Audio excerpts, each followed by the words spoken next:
Amém? Dito isso, assentado mesmo, coloque a mão no teu coração. Nós já adoramos a Deus através dos louvores, adoramos a Deus através dos nossos dízimos, mas agora nós queremos clamar que o Espírito Santo de Deus que está se movendo neste lugar. Fale conosco agora, Senhor Jesus. Fala conosco nessa manhã, como o Senhor já tem falado, através dos louvores, das orações, mas agora que a Tua palavra seja aplicada em cada coração, Pai, segundo a Tua boa medida, segundo a Tua boa vontade, daquilo que o Senhor preparou para cada um de nós, em nome de Jesus. Amém. Amém. Eu quero pensar e conversar uns minutinhos com a igreja sendo a voz profética de Deus para essa nação. A igreja é a voz profética de Deus para o nosso tempo. A igreja é a voz profética de Deus que Deus tem levantado a cada dia. Quando a gente vai pesquisando e lendo a palavra do Senhor, a gente vê que no Antigo Testamento, em vários momentos, Deus vai levantando profetas.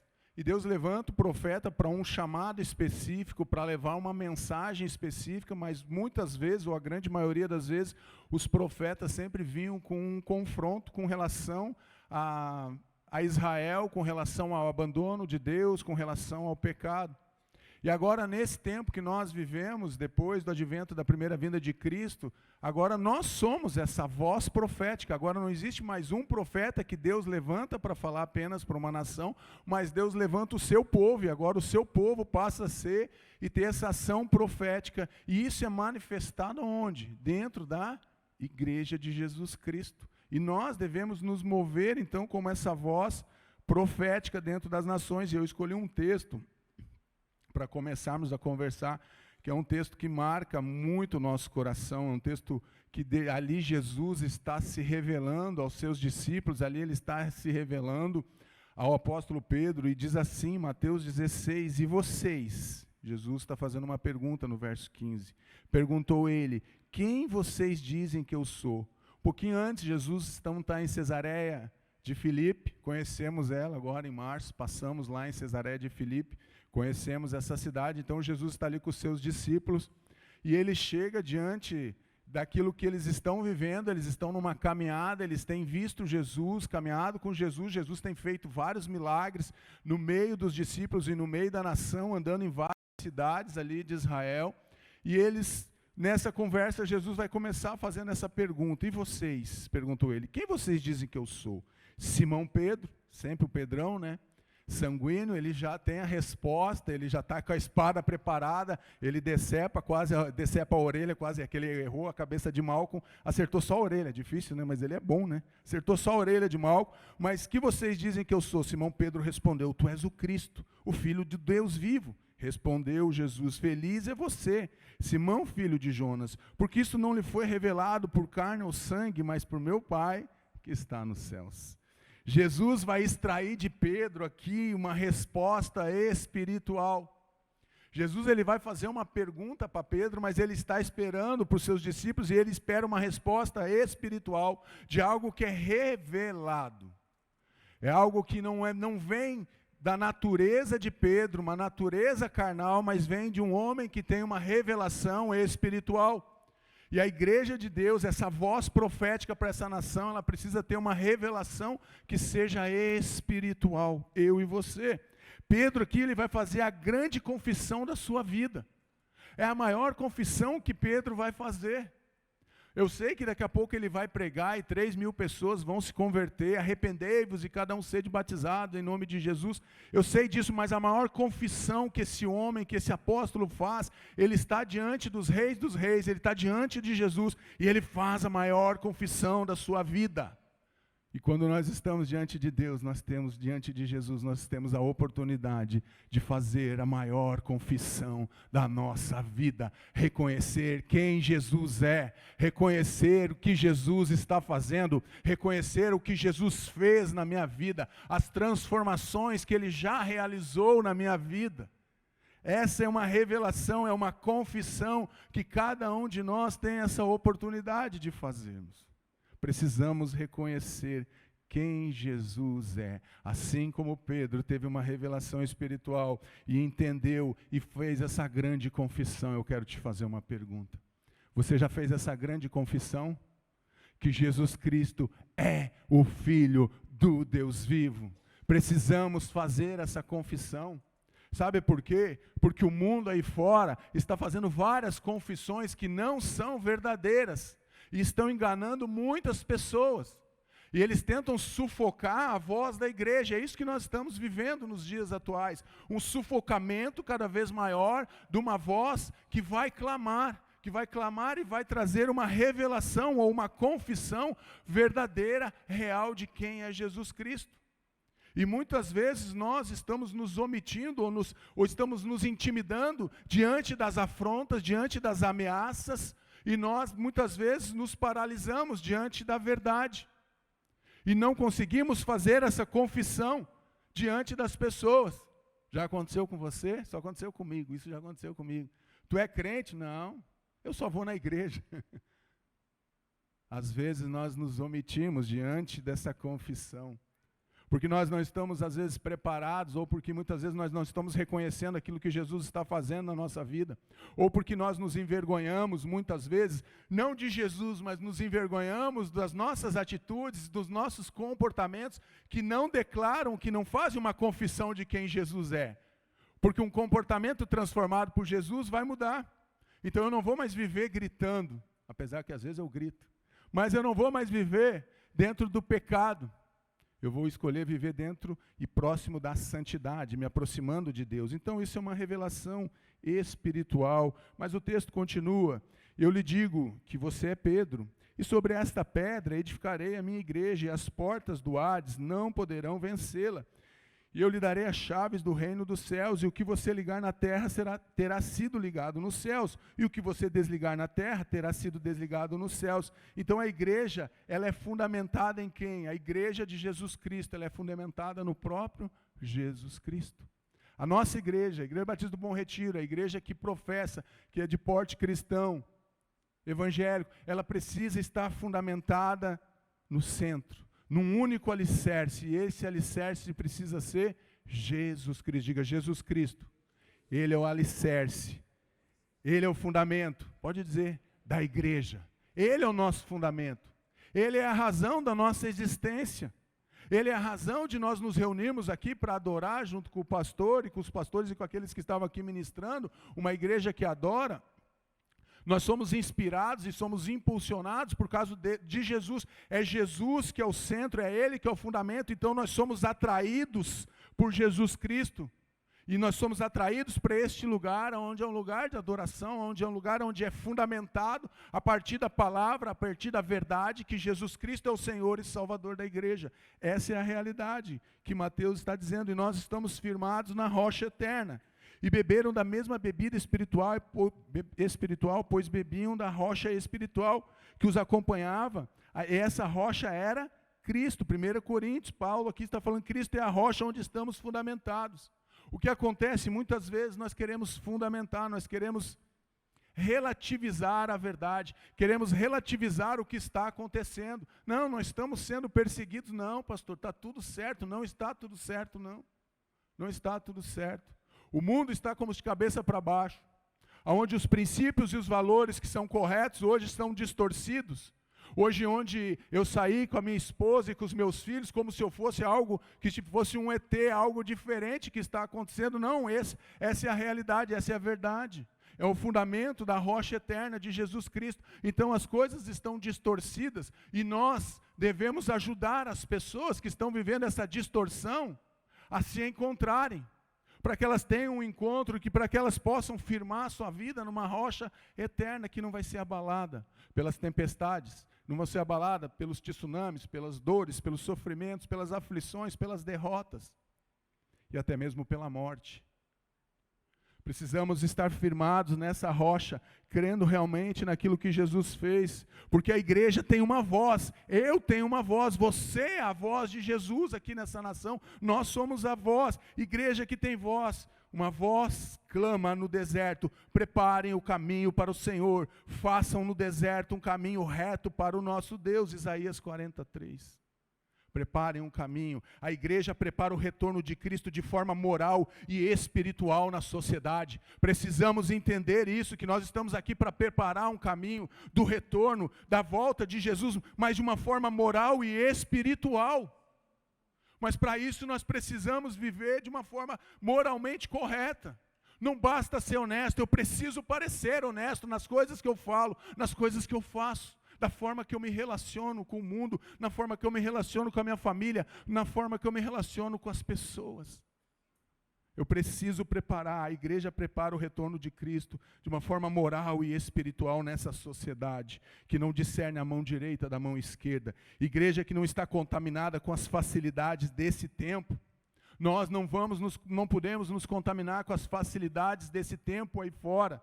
Da maneira que as pessoas estão escolhendo viver. Nós não vamos deixar de amar as pessoas, mas nós temos que ter o nosso posicionamento diante da verdade. Nós somos a igreja que tem uma voz profética precisa sair, não apenas desse altar, não apenas nas nossas reuniões, mas em todos os momentos. Eu sou essa voz, você é essa voz profética, você é a voz de Deus, você é a voz da igreja.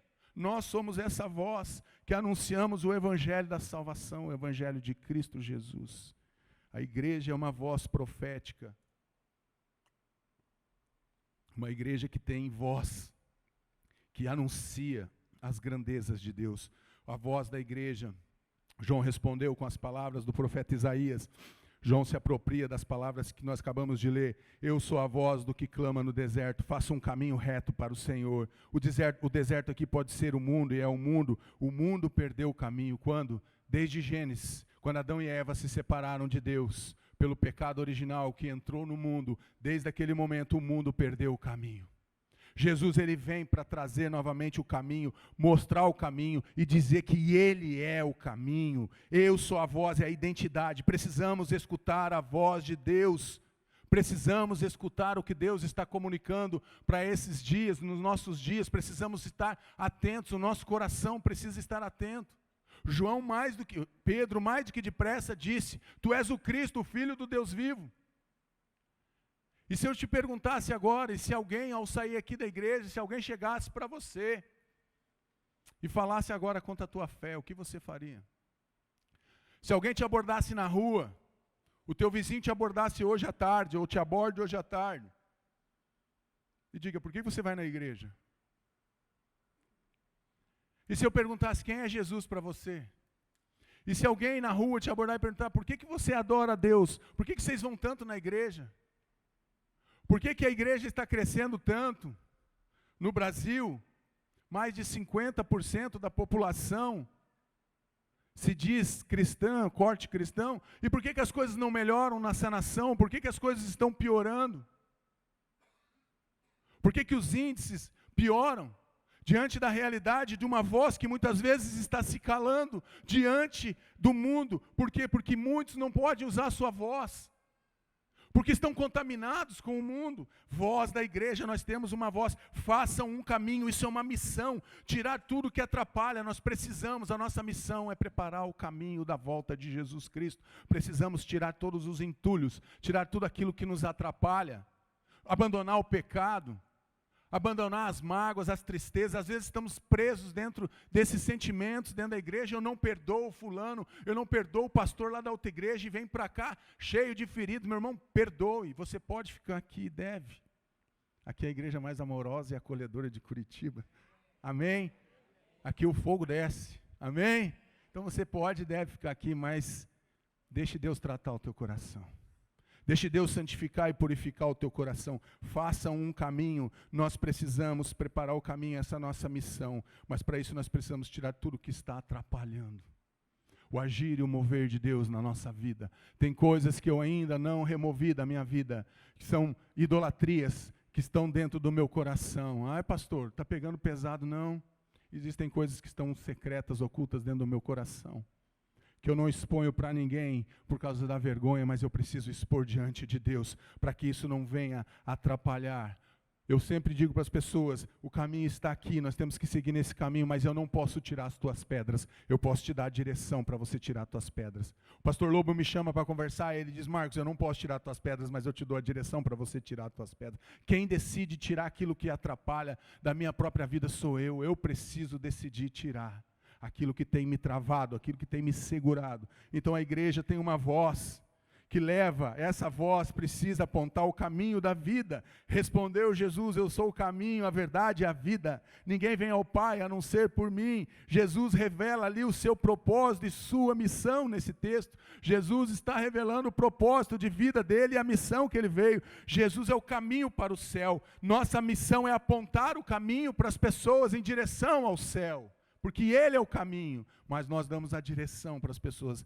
Esse aqui é o caminho, e para isso nós precisamos preparar o caminho da volta de Jesus Cristo. E isso é uma responsabilidade minha e tua, como igreja do Senhor Jesus Cristo, no tempo que nós estamos vivendo. Não podemos nos intimidar, temos que falar, mas temos que viver um evangelho vivo, uma carta viva de Deus para as pessoas, porque as pessoas estão olhadas, elas estão cansadas de ouvir falar de uma religiosidade. Nós não queremos ficar vivendo debaixo do jugo da religião. Nós temos que viver uma vida impulsionados, direcionados pela ação do Espírito Santo de Deus, que tem que se mover dentro de nós. O Espírito Santo, ele é Deus e ele não fica parado. Ele se move na terra e ele se move em nós e ele habita dentro de nós. Precisamos dar liberdade para que ele se mova no meio da igreja, para que ele se mova na minha vida. Então precisamos revelar sim qual é o propósito de ser igreja. Apontar um destino eterno para essa nação, apontar um destino eterno para as pessoas, porque é o caminho que leva para a vida. Voz que denuncia o pecado, a igreja é a voz que vai denunciar o pecado, a igreja é a voz que vai na ferida, onde está ali aquele pus, onde está aquela sujeira, onde está inflamado, infeccionado, é ali que a igreja chega. Mas não com ar de superioridade, não, mas para mostrar e denunciar que aquilo que eles estão fazendo, ou aquilo que ela está fazendo, aquela pessoa é pecado, pois Herodes havia prendido e amarrado João, colocando na prisão por causa de Herodias, mulher de Filipe, seu irmão. Porquanto João lhe dizia, não te é permitido viver com ela. Ato de adultério. Mateus 14, 3 e 4. O rei está vivendo no quê? Numa imoralidade sexual. Denuncia o pecado do rei, luta contra o pecado. A igreja é a voz que denuncia o pecado. Às vezes, qual é a nossa dificuldade? Que a gente não sabe, às vezes não consegue pesar a mão. Na hora que a gente vai denunciar o pecado, a gente é acusativo, e eu não estou dizendo de relativizar, mas a gente às vezes é tão acusativo que a gente afronta a pessoa como se o pecado fosse a própria pessoa, como se ela fosse, aquele pecado estivesse encarnado naquela pessoa. Não é isso. Devemos sim denunciar o pecado, mas devemos mostrar que existe uma esperança, que existe uma outra escolha para aquela pessoa. Por que as pessoas às vezes não nos ouvem na voz da igreja que denuncia o pecado? Sabe por quê? Porque nós não paramos para ouvir as pessoas. Porque às vezes eu já julgo as pessoas, as atitudes lá vai o adúltero, lá vai o enganador, lá vai o defraudador. Olha só. Lá vai o contador de lá no lorota, mentira. Lá vai o contador de mentira, contador de histórias. E nós não paramos para ouvir as pessoas, e nós não paramos para orientar essas pessoas diante daquilo que ela faz.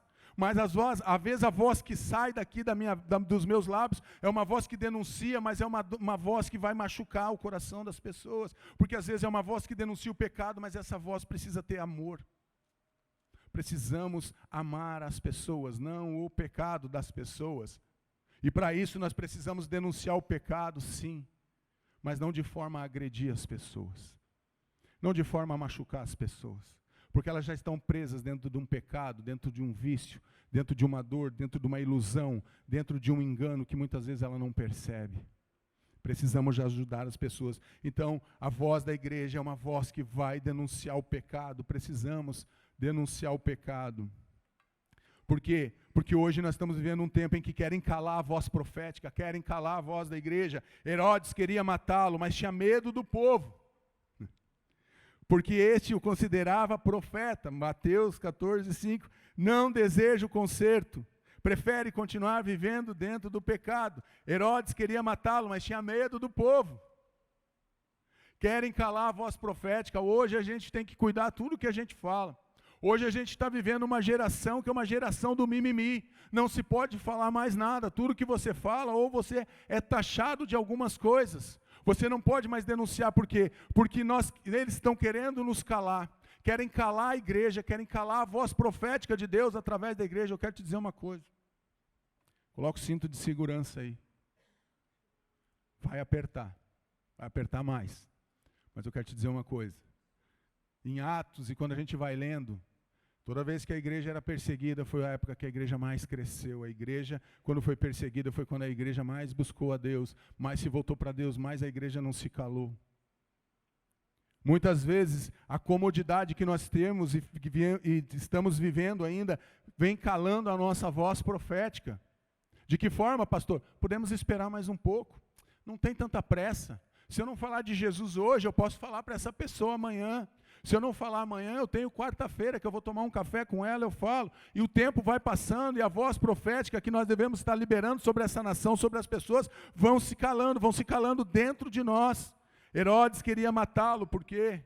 Porque ele apontava o pecado do rei, dizendo, você não pode estar com a mulher do teu irmão. Influenciada por sua mãe, ela disse, dá-me aqui num prato a cabeça de João Batista. O rei ficou aflito, mas por causa do juramento e dos convidados, ordenou que lhe fosse dado o que ela pedia e mandou decapitar João na prisão. Sua cabeça foi levada num prato e entregue à jovem que levou a sua mãe, Mateus 14. Persegue a voz profética. Ele foi perseguido, João foi perseguido porque ele denunciava o pecado. Todas as vezes que nós denunciarmos o pecado, provavelmente nós vamos ser perseguidos também. Mas nós não devemos nos calar, nós não devemos calar a voz profética. Mesmo diante dessa situação, João não se calou e continuou dizendo, não é lícito você possuir a mulher do teu irmão. Querem calar a nossa voz, deseja viver os prazeres oferecidos pelo padrão do mundo. O rei ficou aflito. Sentimento de remorso, não de arrependimento. Porque ele sabia que estava errado. Mas ele não se arrependeu do que ele estava fazendo. É mais fácil calar a voz que está aqui, influenciando, dizendo a verdade. Então ele continuava desejoso no seu coração a viver os prazeres do mundo. Não aceita o confronto. É uma escuta seletiva. As pessoas hoje têm uma escuta seletiva. Se você fala aquilo que elas gostam de ouvir, dá like, dá joinha, beleza, pastor, top demais. Se você fala algo que não agrada, vamos dar um dislike aí para esse pastor. É uma escuta seletiva que nós muitas vezes estamos fazendo. Nós não podemos nos envolver dessa forma. Nós não podemos nos contaminar. Precisamos continuar tendo a nossa voz profética, porque cada vez mais o mundo vai tentar nos calar, nos sufocar a voz que Deus colocou no nosso coração. Sinais de uma igreja profética. E apresentá-la a si mesmo como igreja gloriosa, sem mancha, nem ruga ou coisa semelhante, mas santa e inculpável. Efésios 5, 27. Jesus vai apresentar a sua própria igreja, ele vai apresentar. A igreja vai atingir o clímax da beleza e da proteção espiritual quando Jesus voltar para nos buscar. E esses sinais são perceptíveis na igreja. Uma igreja que busca a santidade, uma igreja que deseja estar próximo de Deus. Nós não temos tempo para perder com pessoas que não querem muitas vezes um conserto. Por quê? Porque nós temos que cumprir o nosso propósito. Elas vão estar no nosso meio, por isso a Bíblia vai falar que existe o joio e o trigo. Isso está acontecendo e cada vez mais dentro das igrejas. E aqui não é uma crítica para ninguém, não leve isso como uma crítica, leve isso como uma palavra de incentivo para o teu coração, para você se aproximar cada vez mais e mais da presença de Deus, para que você possa desfrutar e estar vivendo desses sinais que Deus quer fazer nessa geração, que são os sinais de uma igreja profética. Nós só vamos atingir esse clímax total da nossa beleza e da nossa perfeição em Cristo, quando Ele voltar para buscar a igreja. Mas quais são esses sinais, pastor? Rapidamente, um fundamento profético, porque ninguém pode pôr outro fundamento além do que já está posto aqui. É Jesus Cristo, não existe outro fundamento. Não importa o que as pessoas possam falar, não importa o que elas vão dizer, não, isso não é verdade. O fundamento de Deus chama-se Jesus Cristo, Ele é o fundamento, Cristo é o fundamento, não existe nenhum outro. Deus não aceita outra fundamentação, foi lançado uma única vez.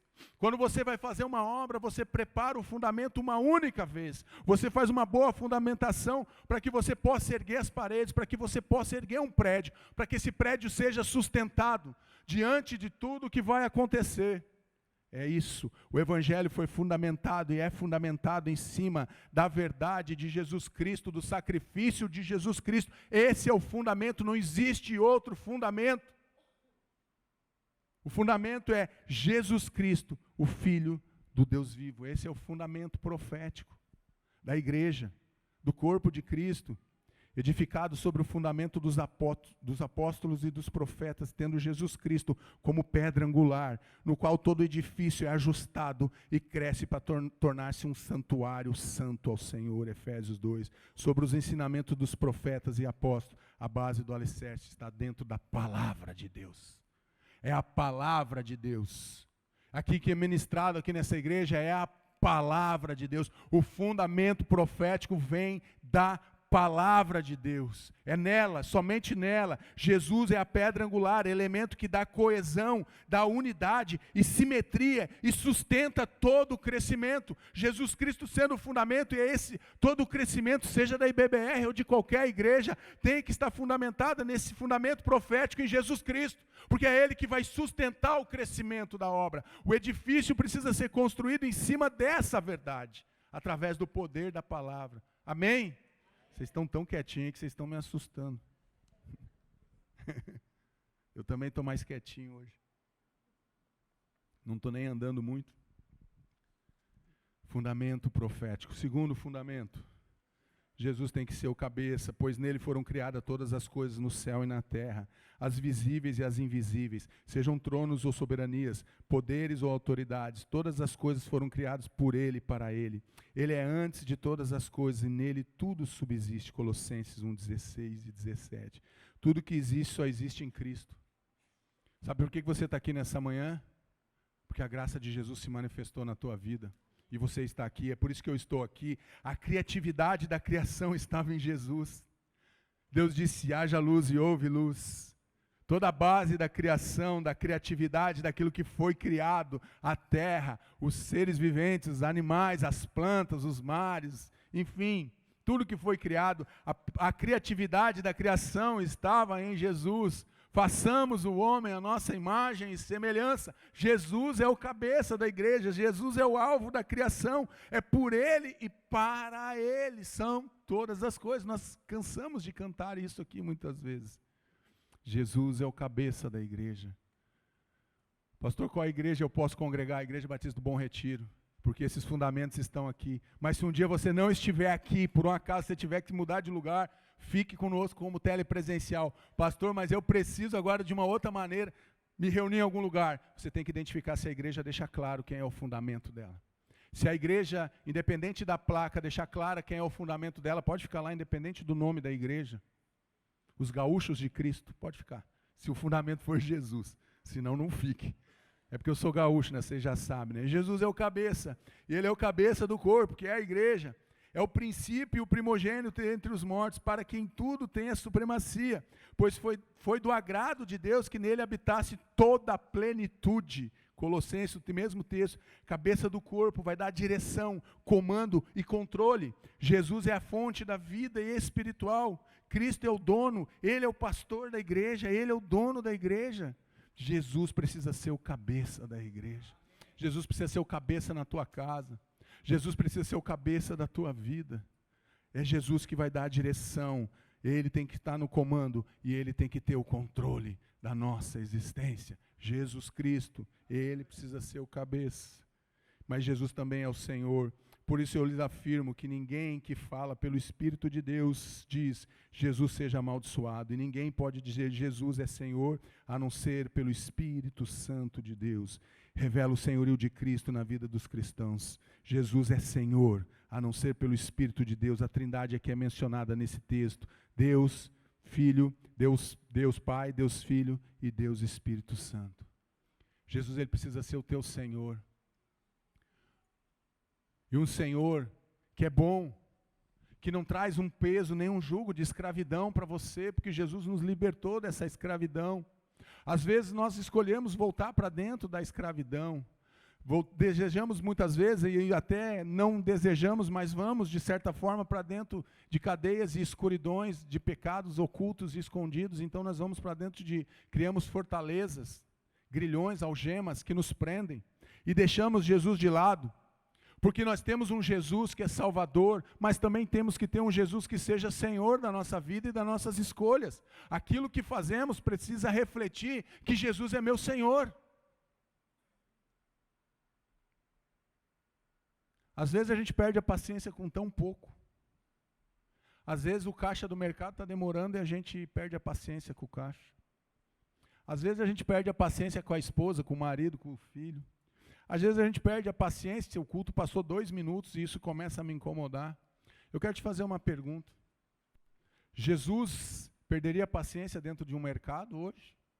Ou ele olharia para aquele caixa como uma oportunidade de se apresentar para ela? Como nós lidamos nas nossas situações, no nosso momento, perdemos muitas vezes a etiqueta por coisas tão insignificantes e nos esquecemos que Jesus precisa ser o Senhor e agimos como se nós não tivéssemos um Senhor e muito menos um Salvador. Aconteceu uma vez, ainda bem que não foi comigo, graças a Deus, Deus é bom, né? Misericordioso. A pessoa encontrou uma pessoa e destratou a pessoa. Até aí já está errado, né?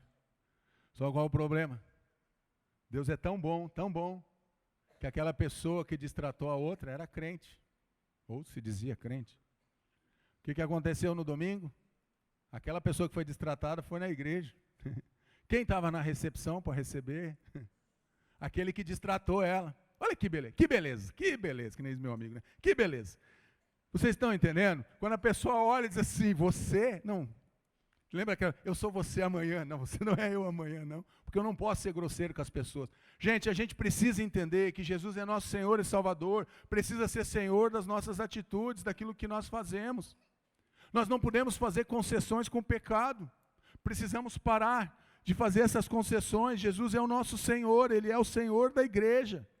Assim foram alguns de vocês, mas vocês foram lavados, foram santificados, foram justificados no nome do Senhor Jesus Cristo e no Espírito do nosso Deus, nome que tem poder no céu e na terra. Depois de experimentar a graça de Cristo, não devemos voltar para trás. Depois que você experimenta a graça de Jesus Cristo, não pode haver espaço na tua vida para você retroceder nem 1 centímetro. Um amigo meu disse que cristão não dá passo para trás nem para pegar embalo. Fica aqui, ó, você fica aqui até você conseguir pegar o embalo para ir para frente. A gente não retrocede nem 1 centímetro. Às vezes nós retrocedemos na nossa fé. Às vezes algumas coisas acontecem conosco que nós não esperamos e nós vacilamos na nossa fé. Deixamos de lado o senhorio de Cristo e tentamos resolver as coisas no nosso próprio conhecimento, no nosso próprio entendimento. Então, depois de experimentar a graça de Cristo, você não pode voltar para trás. Quem já experimentou essa graça, não tem espaço para retornar para trás, para aquele mundo de miséria. Eu já falei aqui para vocês, com 19 anos eu bebia todos os dias, nos dias par, nos dias ímpar eu bebia, no dia que era santificado para alguma coisa que não era, não guardava sábado, não guardava, bebia no sábado também, eu bebia todos os dias, em todos os momentos, meio-dia, de tarde, de noite, chegava bêbado para trabalhar, e assim era a minha vida, procurando um sentido para algo que faltava dentro de mim, eu procurava no exterior algo que estava dentro de mim, que me incomodava. E quando eu tive um encontro com Jesus, que se tornou o meu Salvador e também meu Senhor, aquilo foi sendo mudado. Dentro da minha vida eu encontrei o sentido e a razão da minha existência, que não era mais um copo de cerveja ou uma taça de vinho, se bem que uma vez eu tomei 8 litros de vinho, então não foi só uma taça. Jesus é o Senhor, Ele precisa ser o Senhor. Eu não tenho alegria nisso não, meus irmãos. Eu tenho uma cicatriz disso para mim nunca mais me esquecer do que aconteceu.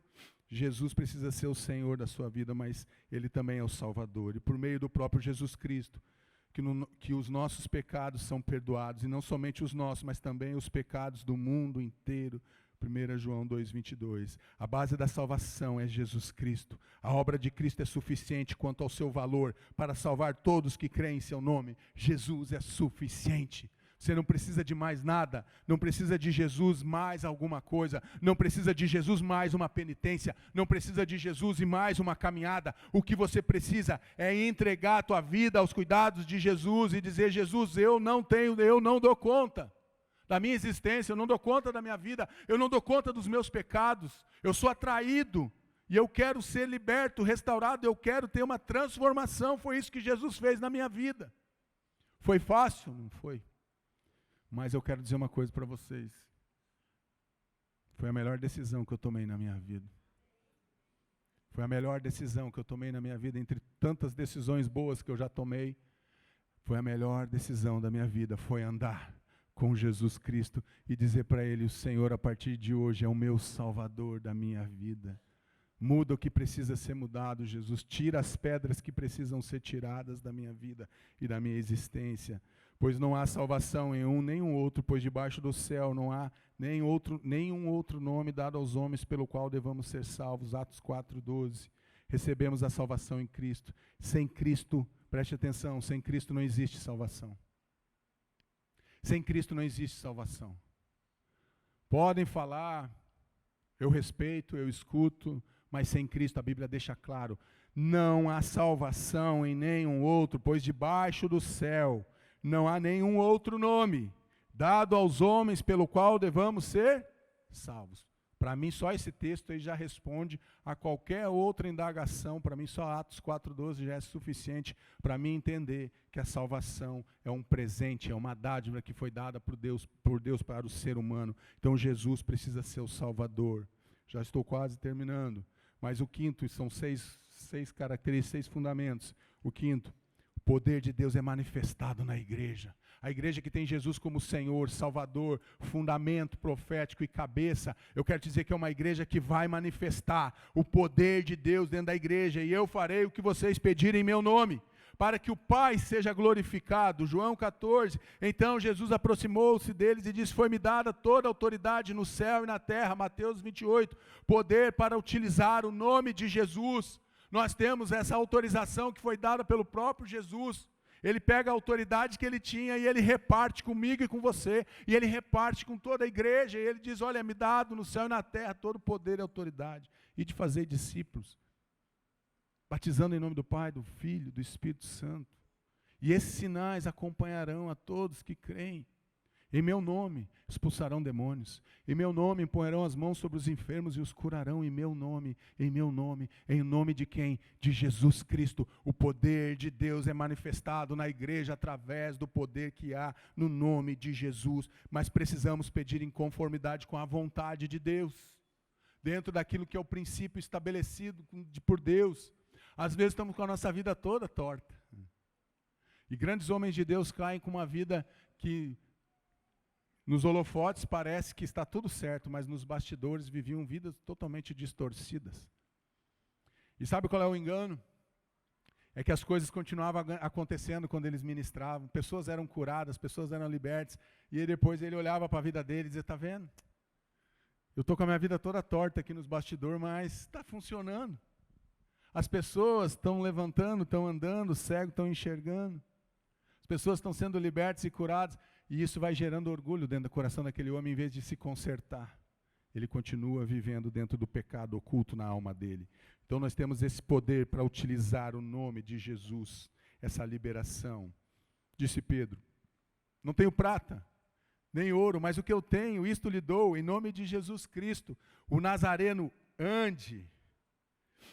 Aqui é a Porta Formosa. Aquele homem estava pedindo apenas uma esmola. Aquele homem estava pedindo apenas um marmitex pelo iFood dos apóstolos. Que chegasse logo, de preferência, porque ele estava com fome. O nome de Jesus tem poder para curar, libertar, transformar e restaurar. O aleijado pediu esmola para Pedro, mas recebeu de Jesus 2 pernas. Ele pede algo para Pedro, ele pede uma esmola, ele pede uma moeda.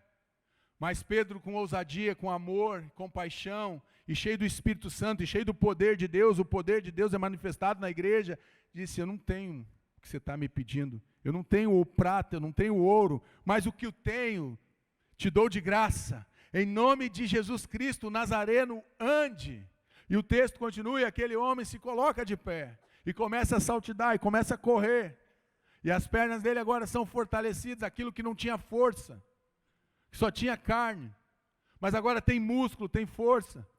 E ele começa a andar. O poder de Deus é manifestado na igreja que busca Jesus Cristo e coloca Jesus Cristo como fundamento da igreja, fundamento profético. Nós somos essa voz profética. E por fim, é uma igreja que adora a Deus. Deus é espírito e é necessário que os seus adoradores o adorem em espírito e em verdade. Adorar é prostrar-se diante de, está em contínua adoração. Deus insiste que o homem se aproxime com o coração quebrantado e contrito, não tem outra maneira. Deus, ele exige, ele espera, ele insiste do homem, que o homem se aproxime dele com um coração quebrantado, um coração contrito, para que não haja espaço para o orgulho, para a vaidade, para a soberba, dentro da nossa alma, dentro da nossa adoração. Olha como eu sou bom. Eu levanto as mãos. Alguns irmãos aqui, não vou citar nomes, fazem meme de mim dançando, mas eu não estou nem aí. Eles fazem meme de mim, falam, aí pastor dançarino, eu não dou bola. Por quê? Porque aquilo que me move dentro do meu coração, que incendeia a minha alma, que incendeia meu coração, é ser um homem apaixonado por Jesus, que ame a Jesus e que adore a Jesus com toda a força e com toda a alma. Eu até dou risada dos memes, que fica engraçado.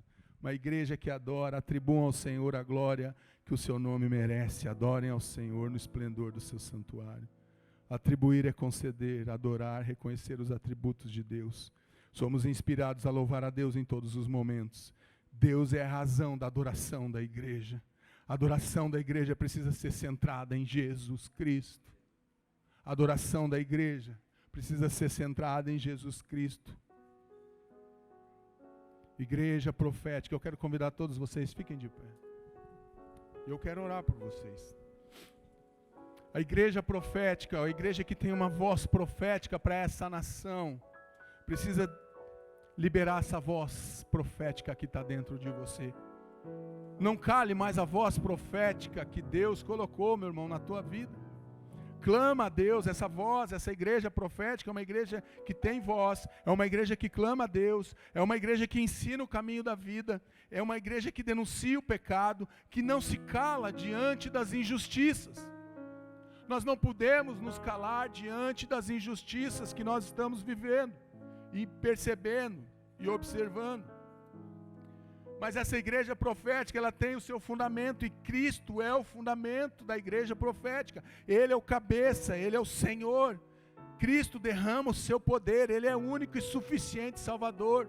Nós não precisamos de mais nada, nós precisamos da presença de Jesus Cristo. Nós precisamos da ação do Espírito Santo. E por fim, a igreja profética adora a Deus, se move no poder de Cristo, e é fundamentada na palavra, e vive o amor de Deus com ousadia. Essa é a igreja profética. E eu quero dizer uma coisa para fazer bom retiro, é uma igreja que tem uma voz profética para as nações. Aqui desse altar, eu e você, mesmo que não esteja nesse altar, você é uma voz profética para essa nação. E eu quero orar por você, feche teus olhos. Nós vamos adorar o Senhor. Enquanto nós adoramos a Deus, vai colocando a tua vida agora diante do altar do Senhor. Coloque a tua existência, coloque o teu coração, rasgue, meu irmão, o teu coração na presença dEle. Diga para Ele que você quer ser essa voz profética que anuncia a salvação, que anuncia as grandezas de Deus, que não se intimida diante das injustiças, diante do medo, da perseguição, não. Nós vamos amar as pessoas, mas antes de amar qualquer pessoa, nós temos que amar o Senhor Jesus Cristo em primeiro lugar, na nossa vida e na nossa história. Somos essa voz que anuncia que é chegado o tempo do reino de Deus, que é chegado a salvação em Cristo Jesus. Eu quero convidar você, não vou chamar você aqui na frente por causa do horário. Se Deus falou contigo, você quer ser essa voz profética no meio da nação, só levanta a tua mão que eu quero orar por você. Amém, amém, amém, amém. Deus abençoe todos vocês. Nós vamos adorar a Deus. E depois dessa adoração eu quero convidar o pastor Lobo, vai estar orando. entregando essa palavra, entregando esse tempo e nos despedindo debaixo da bênção do Senhor. Saia daqui sabendo que você é a voz profética para essa nação e está numa igreja que tem uma voz profética. Amém? Deus abençoe a todos.